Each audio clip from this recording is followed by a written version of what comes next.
ሰላም ሰላም ውድ ቤተሰቦች እንዴት ናችሁ? ያለው እግዚአብሔር ይመስገን እኔ ጋር ሁሉ ሰላም ሁሉ መልካም። እናንተ እንዴት ናችሁ? ይህ አቤ ፊደል አካዳሚ ነው። እንኳን ወደ አቤ ፊደል አካዳሚ በሰላም መጣችሁ እያልኩኝ ዛሬም እንደተለመደው የአማርኛ ትምህርቶችን ይዤላችሁ መጥቻለሁ። ቀጥታ ወደ ትምህርታችን እንሄዳለን። ይሄ ምን ይላል? እዚህ ጋር ስንጀምር ይላል። ይቅር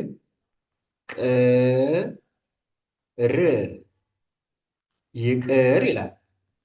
ይቅር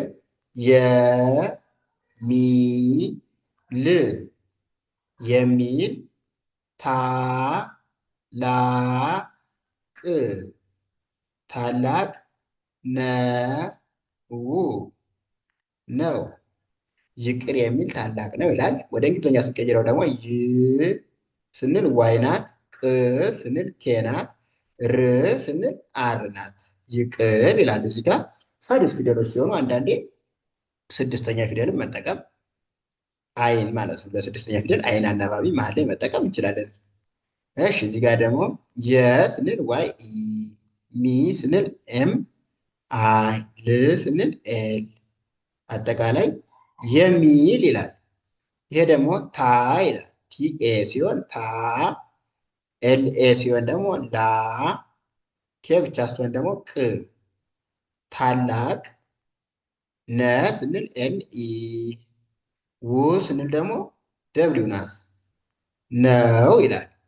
ይቅር የሚል ታላቅ ነው ይላል። እዚህ ጋር ደግሞ ካ ለ ፈ ካለፈ ነ ገ ር ነገር እ ን ማ ር እንማር፣ አጠቃላይ ካለፈ ነገር እንማር ይላል። ወደ እንግሊዝኛ ስቀይረው ደግሞ ካ ስንል ኬ ኤ፣ ለ ስንል ኤል ኢ፣ ፈ ስንል ደግሞ ኤፍ ኢ፣ ካለፈ ነ ስንል ደግሞ ኤን ኢ፣ ገ ስንል ጂ ኢ፣ ር ስንል አር ነገር ይላል። እ ስንል ኢ፣ ን ስንል ኤን፣ ማ ስንል ደግሞ ኤም ኤ፣ ር ስንል ደግሞ አር ብቻ ናት። እንማር ይላል። ካለፈ ነገር እንማር። ኦኬ እዚህ ጋር ደግሞ ወ ደ ፊ ት ወደፊት፣ ጠ ን ክ ረ ን ጠንክረን እ ን ስ ራ እንስራ፣ ወደፊት ጠንክረን እንስራ ይላል። ወደ እንግሊዝኛ ስንቀይረው ደግሞ ወ ስንል ደብሊው ኢ፣ ደ ስንል ዲ ኢ፣ ወደ ፊት ስንል ደግሞ ኤፍ አይ ሲሆን ፊ ናት፣ ት ስንል ቲ ብቻ። ስለዚህ ይሄ ወደፊት ይላል። ወደፊት ጠ ስንል ቲ ኢ፣ ን ስንል ኤን ብቻ፣ ክ ስንል አሁንም ኬ ብቻ ናት፣ ረ ስንል አር ኢ ናት፣ ን ስንል ኤን ብቻ ናት። ጠንክረን ይላል። ጠንክረን እንስራ። እ ስንል ኢ ናት፣ ን ስንል ኤን ናት፣ ስ ስንል ኤስ ናት፣ ራ ስንል ደግሞ አር ኤ። እንስራ ይላል። እንስራ፣ ወደፊት ጠንክረን እንስራ።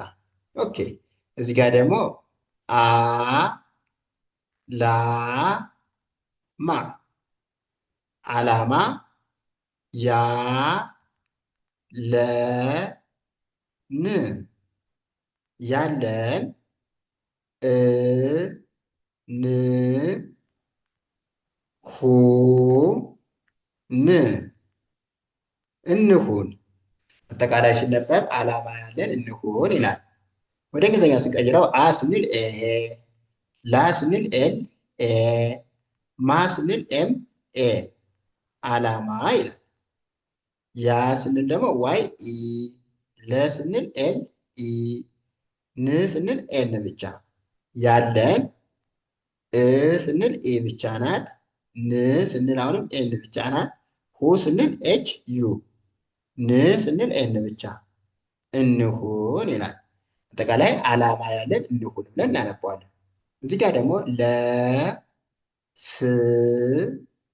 ለስኬት ለስኬት እንልፋ እንልፋ ለስኬት እንልፋ ይላል። ወደ እንግሊዝኛ ስንቀይረው ደግሞ ለ ስንል ኤል ኢ፣ ስ ስንል ኤስ፣ ኬ ስንል ኬ ኢ፣ ት ስንል ቲ ብቻ ለስኬት ይላል። እንልፋ ስንል ደግሞ ኢ ብቻዋን እ ናት። ን ስንል ኤን ብቻ ናት። ል ስንል ኤል ናት። ፋ ስንል ኤፍ ናት። ስለዚህ እንልፋ ይላል። ለስኬት እንልፋ ይላል። ውድ ቤተሰቦቼ ለዛሬው ያለ ትምህርት እዚህ ጋር ያበቃል። ቀጣይ ደግሞ አሪፍ አሪፍ የሆኑ ቪዲዮች እንዲላችሁ እመጣለሁ። ቪዲዮዎች እንዲደርሷችሁ ደግሞ ሁሌም ላይክ፣ ሼር እና ሰብስክራይብ ማድረግ እንዳይረሳ። ኦንላይን መማር የምትፈልጉ ደግሞ ከታች ባለው ስልክ ቁጥር እየገባችሁ እናንተ በሚመቻችሁ ሶሻል ሚዲያ አማራጭ ደግሞ ዋትስአፕ፣ ቴሌግራም እንዲሁም ሌሎችን ተጠቅማችሁ እናንተ በሚመቻችሁ ቦታና ሰዓት የትም ዓለም ላይ ሆናችሁ መማር ትችላላችሁ። አመሰግናለሁ።